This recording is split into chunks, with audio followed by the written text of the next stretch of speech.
And then, bang, out of nowhere, there's a message from Voldemort. All of the Death Eaters apparate into the wedding, and there's just kind of like chaos. Kind of like, I think it feels as if the war really has begun now, and like nowhere's safe. They are coming.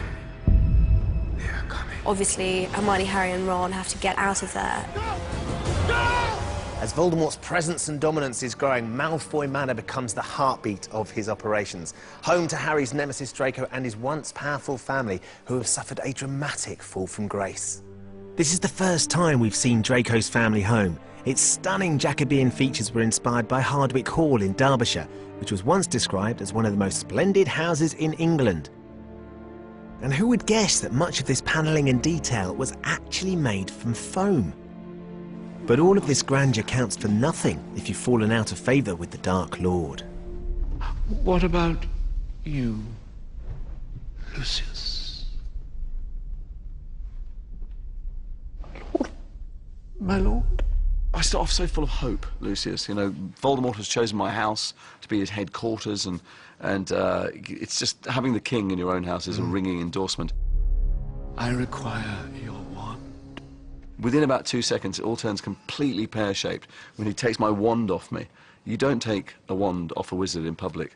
It's just not appropriate. And then he snaps it, and I think he's going to kill me, and it all just turns into my worst nightmare and goes downhill from there. And that very public fall from grace is horrific for the Malfoys and for... It's emasculating for me, and it's what it is the moment where it becomes clear to me that he does not see a place for me in the future, in this new world that he's going to create if he wins.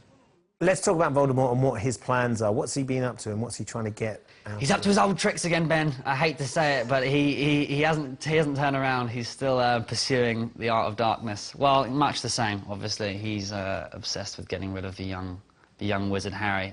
As inspiring as I find your bloodlust, Bellatrix, I must be the one to kill Harry Potter. It's going to be interesting. There's a few scenes, again, that I don't want to say too much, but it has had me close to believing that this is actually a real thing. He murders some people in some very, very gruesome ways. Yeah, I don't even know the right words for it. If I am to kill him, I must do it with another's wand. It's a strange time, certainly for myself, because I'm not used to seeing all these things out in the public, and lots of very undesirables roaming around my house. I don't pick generally the prettiest people to play Death Eaters. No offence to any of them who are out there. They're gorgeous in real life, but they make them wear all sorts of teeth. And so, yeah, it's a little daunting, even for Tom the actor, let alone Draco the young boy. The first scene he's in is terrifying, which actually takes place on this set. It's really, really scary. I mean, I came down to watch a bit of the filming. I left quite quickly because it was taking a long time, but the bit I saw was really scary. Yeah, no, it'll be good for people to see what people have been running, what all these characters have been running from for so many years. I have seen your heart, and it is mine. Harry, Ron and Hermione are hiding out here in Grimmauld Place, the former HQ to the Order of the Phoenix, once owned by Sirius Black, Harry's godfather, and now belonging to Harry himself. And it's here that they're reunited with Kreacher, the rather curmudgeonly house elf, who is very upset to find he's now in Harry's service, and as such is charged with a very important mission. He is tasked with finding the whereabouts of a Horcrux disguised as a locket. This scene also sees the return of the much-loved Dobby. They look so realistic, these house elves, that it's hard to believe they don't actually exist. But at the heart of these state-of-the-art CGI creatures is a very human element. It was very important that we had actors to play Dobby and Kreacher. Been spying on us, have you? We asked them to come along during all of the filming, so when the whole scene was shot, so that David could work very closely with them, and we could kind of develop the personalities and characteristics of the house elves in each scene, which felt quite important to actually know how the other actors are going to interact with them. Even though obviously they're not the right size, having them there to actually give a performance was really important. So we filmed a rehearsal with each of them on on camera, so we had reference of where they were. And then we had body doubles to play the house elves, basically, so that there were eye lines available on the set. Not of the correct height or proportions, but small enough to give all of the other actors a sense of where they were in space and moving around. We then removed them from the plate and obviously replaced them with the CG creature and CG Dobby. Master Weasley, so good to see you again. Wicked trainers. Dobby and Creature reveal that the locket is now in the possession of Dolores Umbridge, their former teacher and arch-enemy, who is now working as Senior Undersecretary at the Ministry of Magic. The question is, how do they get to it? After the break, we're going inside the Ministry of Magic. And, get this, for the first time ever, we're going to be allowed to show you how they make the flying sequences, and I'm going to get to have a go. See you in a bit. We've come behind the scenes of Harry Potter and the Deathly Hallows Part 1, where Harry, Ron and Hermione are searching for Horcruxes, objects that will help them destroy the evil Lord Voldemort. One of them is in the possession of their old enemy, Dolores Umbridge, here at the heavily guarded Ministry of Magic. So, Dolores Umbridge has the locket that Harry, Ron and Hermione must steal, which is a bit of a nightmare, really, because she's working at the Ministry of Magic, which, of course, is crawling with Death Eaters. So, they need to find a cheeky way in, because they can't go in the usual routes, and they certainly can't go in as themselves. We take Polyjuice Potion to become other people. We become 3 other people that we don't know really anything about, but we know they work in the Ministry. A little bit of Polyjuice Potion and a sneaky back door is what they need. Fortunately, there's a very convenient entrance in a very unusual place.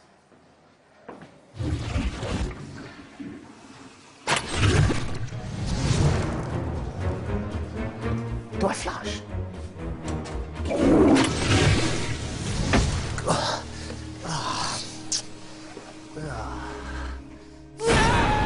You may remember that the last time we saw the Ministry of Magic in Harry Potter and the Order of the Phoenix, it was blown to smithereens. For this film, the set was painstakingly rebuilt to exactly the same specification, with one exception: this statue, which reflects the dark times in which this film is set.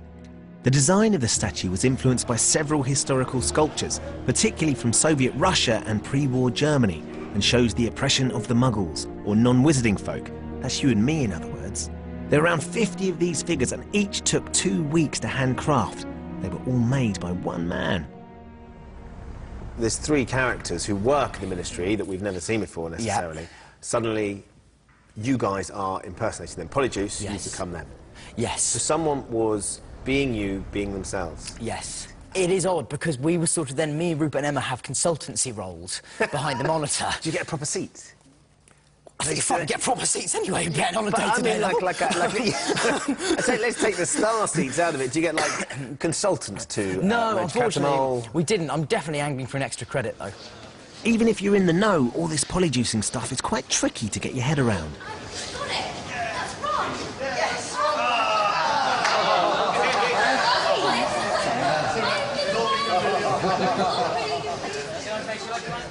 So let's take this really slowly. So there's this little character called Mafalda, who's a really little secretary, and she's the one that Hermione gets in. So really, I'm a sort of flamboyant costume. So essentially, right now, you are channeling... I'm channeling, yeah. Hermione... So it's Hermione being you... No, it's you being Hermione being you. Yeah, no, it's me being Mafalda, then being Mafalda's body with Hermione in. It's really straightforward. Yeah, I'm trying not to think about it too much. David, you are Dan, you are Harry, you are... I can't quite... I'm getting lost in who's who. You're not the only one. I'm playing Albert Runcorn, and Dan takes his body over and pretends to be him in order to get into the Ministry of Magic. You're actually impersonating Dan being Harry, but as yourself. Yes. Is that kind of what you're breaking it down to the essence? I'm impersonating. Could you just say that again? You're being Dan, who's Harry, being you. Dan, who's Harry, being me. Correct. So I'm being my character, being Dan, who's playing Harry, who's playing Runcorn, who's playing you. Right. Did you get that? No. And in terms of that as a challenge for an actor, Oh, gosh, it's complicated to explain who I am. I'm actually Ron Weasley, as in I am Ron Weasley, but Ron Weasley for my sequences looks like this. That's bloody disgusting. We've had Rupert Grint down, sometimes running through the scenes before I do it, and I get to watch him and then watch him on camera as well, see what he does, and just try and do it like, well, a bit like Rupert would do it, but also how I interpret Ron as doing it. There's just something about the way he moves. It's quite low. I think that's kind of youth, really. You know, he's quite. I'm more kind of up here and trying to stand straight in that, and he's got that low centre of gravity, and he moves his shoulders kind of quite solidly. And he does a lot of looking up like that. That's fascinating. and has he engaged with that? Has he kind of said, this is really eerie, I feel like you're doing me far too well? No, he hasn't. Not at all. He looks a bit oddly at me now. I don't do that. And one mustn't tell lies. I actually prefer myself played by this kind of real tough guy. Scottish. David's quite tough and he's Scottish. You're right, he's carrying that off, but he stupefies in a very dramatic way. He stupefies in a much more dramatic way. He sounds like he's saying Superfly when he says stupefy, which I enjoy. Stupefy! Deep in the bowels of the ministry are a cluster of courtrooms that are playing host to a witch hunt, or rather a non-witch hunt, because the ministry is on a desperate bid to purge society of anyone who isn't pure blood. And what's terrifying about this situation is that evil is now at the heart of everything that was once good. And it is here that Harry, Ron and Hermione find Professor Umbridge wearing the locket that they're seeking. A wand was taken from you upon your arrival at the ministry today, Mrs. Cattermole. Is this that wand? A very intense scene happening just there. Can you just explain what was going on? Yes, well, she's back on form, Dolores, in film 7, I think we're on, trying poor Mary Cattermole for not being a witch.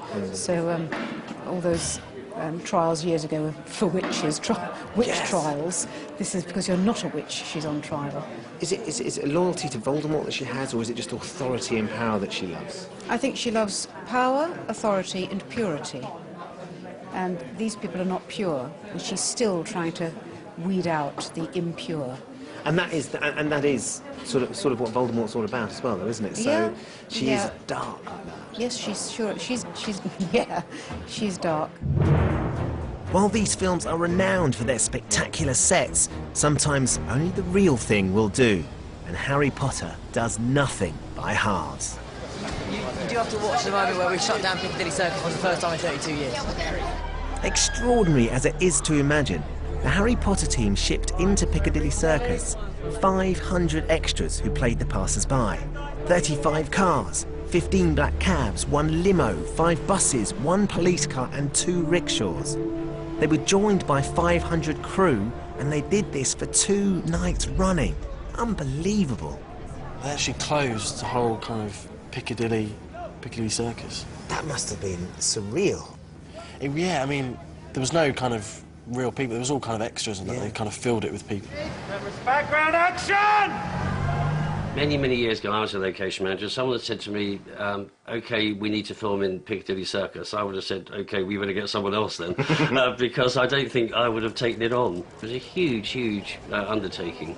But they managed to get everyone on the side, all the shopkeepers on the side, the police on the side, the council on the side, and close the streets, and there we were. Not only did they close the streets, they also persuaded the local businesses to leave their lights on for the filming, to keep it looking as realistic as possible.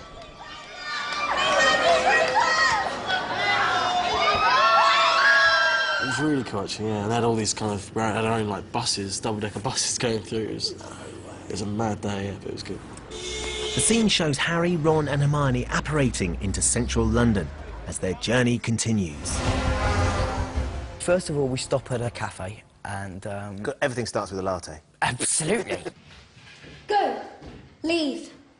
Actually, there's a thing in there for people like me, spotters of sort of insignificant trivia, but there's in the cafe scene, you'll have to probably work quite hard to find it, but there is, on the wall, there is an Equus poster. Is there really? Yeah, because I knew we were supposed to be filming, this part of the scene supposed to take place in Shaftesbury Avenue. Yeah. And so I just sort of couldn't, like, resist. It's a really self-indulgent joke, in there. but I just thought, it would just be really funny, but I don't know really why. As I know, Dan, often the best parts of any film are the hardest parts to see. Yeah. Like my part in the last film.